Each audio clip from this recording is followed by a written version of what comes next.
Alright, so I'm already having problems logging into the application portal, so that's fun.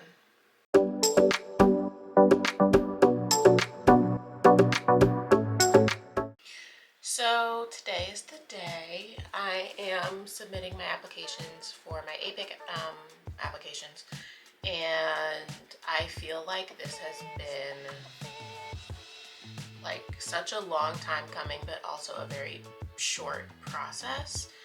And I'm doing this video because Tanisha did a similar video last year when she was applying to internships, and I feel like this is a good way for me to like process how this whole like process was, but also be really transparent about like some of the ins and outs of it. Right now, okay. Before I clicked the sign in to like get into the actual website, and it was just like I had that little spiral of death and it just wasn't doing anything. So the last thing I need to do before submitting it is connecting my time to track. I'm recording this on October 30th, but my goal was to submit my application on the 28th, which would have been Friday. But you know, there are other people who have things that had to be done before I could click submit, so I had to wait. But I do feel good in that I was able to finish all my parts by the 28th, so I wasn't like worrying about it over the weekend. And I was really waiting on my like time to track my DCT to like submit that part. So right now I'm gonna go ahead and finalize and submit it. Okay, I clicked the button. I guess now I go back to my application and refresh the page. Yeah, okay. It says it's there. Oh my gosh. Okay, hold on.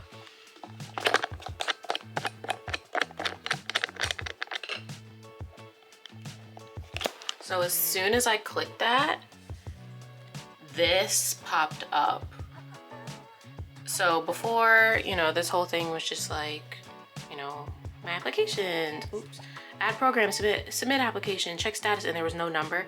But now that means that it's ready. Oh my gosh. Okay. Well, that's exciting. I'm just gonna put you back on this tripod because I'm not about to hold this the whole time. Oh, okay. So, leading up to doing these applications, there was a little, and when I say a little, a lot of uncertainty for me and other students in my cohort who are applying for internship because the prior DCT for my program retired, and we didn't have somebody in that role to take over after she retired. So she's technically retiring like in December, but like the last semester of her appointment is like a consulting situation, so she's like not actively doing it. And we had to have our director, the program director is stepping in as DCT, which I'm honestly so grateful that she did that, even though I know it added so much to her plate. But not knowing who our DCT was, like, since last year and throughout the summer was a little stressful because a lot of us really wanted to start our applications, but we didn't have like any guidance of like, what does that look like over the summer? So I was using like Dr. Grace Chen's website, Site Grad Corner, which was really helpful with like having a timeline. My timeline ended up being like way later than that because I did feel really strange starting without a DCT. But that's fine. So really started the applications in like August, and then used like August to work on the essays, August and like mid-September to get those essays done. And then I was really narrowing down my site list, which is also hard because as many people, you know, mention, applying to clinical internships through APPIC as a school psych student can be difficult for a lot of different reasons. I think there's like the part of not feeling like we're ready because we are school psychology students.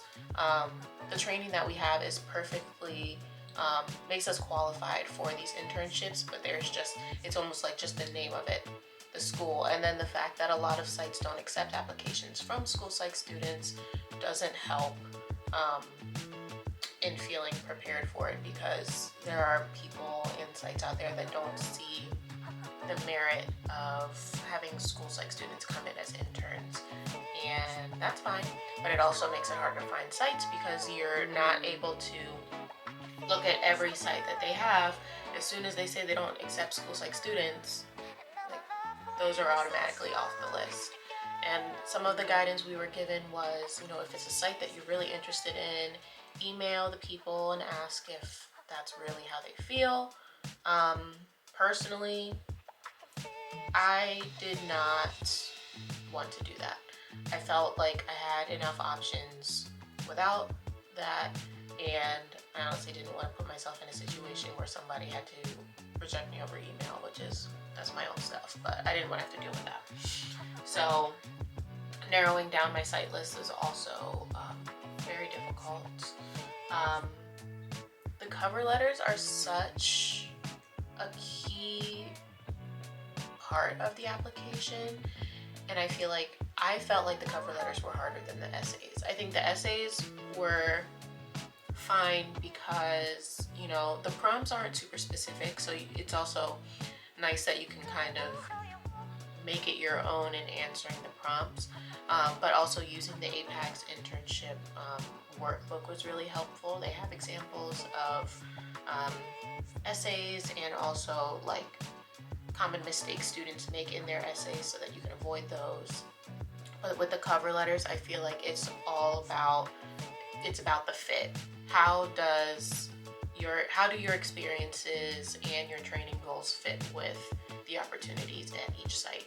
And if you're applying to like a lot of the same types of sites, so like if you're applying to a bunch of like hospitals or community-based settings, you probably have cover letters that are very similar, except that you need to be specific about the actual opportunities at that site. But I applied to different types of sites because I'm interested in receiving training in a lot of different settings. So it was hard, keeping the main points, like talking about my experiences in the context of each kind of site and each training opportunity. It was just a lot of tailoring, and I'm applying to 15 sites, as you saw when I showed you the screen. So 15 individualized cover letters that I did throughout the month of October. I feel like it's also frustrating the timeline that we have, because yes, you can get started on everything like over the summer, but the individual sites don't usually update their information until like September. Some of them don't until October, but then the first applications are due November 1st. So as you're narrowing down your site, some of them may not even have the updated information. There was a site that I was looking at where the tracks that were on the website didn't match the tracks that were in the internship brochure, like the PDF. And then when I added it to the APPIC, they didn't match either of the website or the brochure. So I was like, what is going on here? And I ended up emailing the director, like, what tracks are actually offered? Because the ones in the application portal don't match the ones that are like in the APPIC directory or on your website. And they did give me the information I needed, but it's like when we are, we're doing these applications, it's crunch time. You have 1 to 2 months with the accurate information to really do all of these things, and when you don't have them, it is very frustrating. And then on top of that, I was prioritizing defending my dissertation proposal, which I did. I really wanted to do that before November 1st because there are a couple of sites that I'm interested in who require that you propose before the application deadline, whereas many of them require that you have it proposed by like the start of internship. And so I was really excited about those sites and I really wanted to apply. So I proposed my dissertation last week and that went really well. So I'm excited because I get to apply to those sites that I was interested in. I defended my proposal, so that's also something that's like checked off the list, we're done. But working up to these applications and making sure that I have everything in place for my dissertation proposal, doing that all at once was a lot. And on top of that, I also had like a minor surgery, like a medical emergency the week before my dissertation proposal. Like that definitely wasn't supposed to happen. But there were just a lot of things happening all at once that I got really nervous that I was either not going to be able to propose my dissertation or I was going to be working to the last minute trying to do these applications. Sorry if you can hear my washing machine. I don't know if you can hear that. But it's just like a lot of moving parts, and it's kind of like got me thinking about, like, I decided I was going to finish my program in 5 years rather than taking an extra 6 because my program is flexible in that way. It's made to be a 5-year program, but most students do it in 6. I'm very extra and didn't want to do 6, so I'm doing the 5, which is why all of these things are happening all at once. Had I done 6 years, I could have probably proposed my dissertation like now as is, probably collected all my data, defended my dissertation, and then went on internship, which I think is what a lot of people do, and I think internship sites actually prefer people who are further along because then, you know, they aren't competing with your dissertation obligations because that is a priority as well. But we're here, I did it, and I'm gonna submit these applications right now. I have double, triple checked everything so many times that I feel like I don't even need to look at everything, but I am. I'm gonna look at everything. I'm gonna pull up my internship like spreadsheet on my laptop, and I'm gonna go through every single application and make sure I've submitted all of the necessary materials. And the way that they do it, here's the thing, this APPIC thing is not good. I feel like there's a better way to make this more efficient. There are so many things that should be submitted to all sites, and I would imagine that a few people actually like individualize their essays or like change their cover letters. I guess not cover letters. The cover letters are different for everyone. Your CV. I feel like unless you are applying to like very, very different types of sites, the CV and the cover letters are probably the same for all sites. And the way that the references, like your letters of reference, the way that they can click apply to all sites, there should be the same type of button in here, where when I go to documents and I put essays, I should be able to click apply to all. So there's the option for people who do want to individualize them, but I should also be able to just apply it to all of them. Same with my CV. I just feel like there's so much room for error in this process, and part of me wonders if it's intentional to see how attentive we are to detail. But I don't like that. So anyway, I am going to go through each site because on my spreadsheet I have a tab for all of the sites that I was looking at, and then I have a tab for the ones that I'm applying to. And in the tab for the ones I'm applying to, I have it's like each of my references, I have, you know, is this person added? That's at the header. It's like so-and-so in portal question mark. If it's a yes, the cell turns green. If it's a no, I leave the cell blank and it's like orange. If something's not required, I just put NA. But it's like all of my references, I have them there. Are they in the portal? Did I write the cover letter? Yes. Did I upload the cover letter? Yes. Do I have the psych report in the profile in the portal? Yes, no, NA. Second document. Some of them required 2 psych reports. Some of them required a psych report and like an intervention report or something. And then my last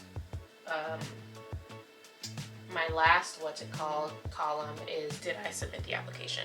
I'm doing them all at once, so I'm just gonna put, once I do it, I'm gonna put yes at the top and drag it through. So I'm gonna do this and be right back. So my camera died while I was going through all of the applications, but everything is in there.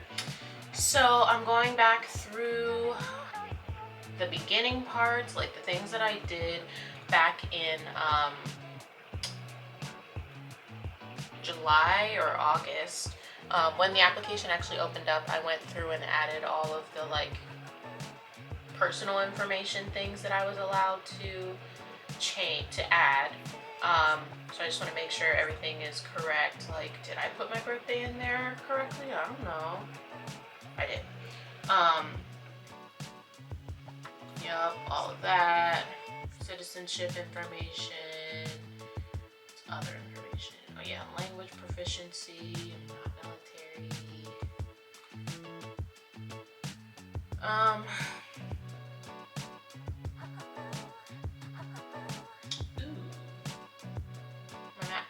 My national matching service number. I'm not doing that yet. I don't have to do that though, right?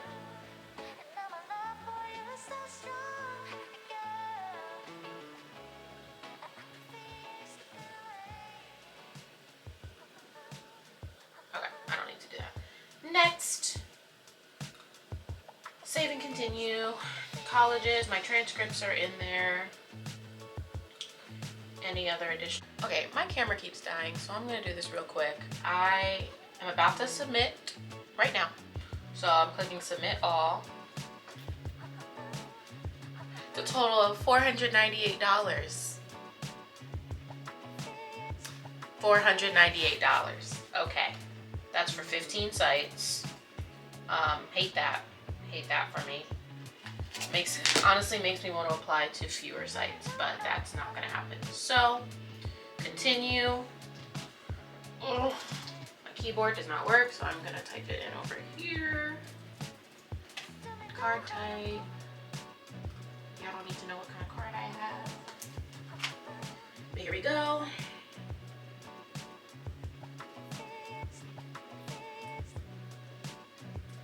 I will say, what I do get out of this is the points that I will get on my credit card.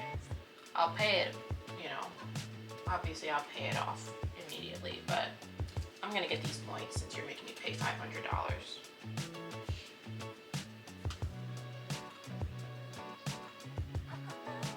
Do not save my card info. Upon application submission, you will not be able to edit most of your information, including your question answers and completed coursework. I acknowledge. Continue. Oh, that's it. It's done. It doesn't even do like final purchase. It's just like you did it. Oh. My credit card doesn't let me know I spent $500. Thanks. Do I get an email? I got an email. Incredible. All right. So that's that. I just dropped $500 to see if someone will maybe give me an interview. Anyway, I'm very glad to have this done going into November so that I can like actually make the like small revisions I need to my written dissertation proposal and not think about these applications anymore. So now things are out of my hands. I am just waiting on interview notifications at this point. So I might film that, I might not, I don't know. I might forget, honestly. But that's where we are. So I'm gonna leave it at that, and I don't know, I guess just enjoy the rest of my Sunday. So see you on the other side. Bye.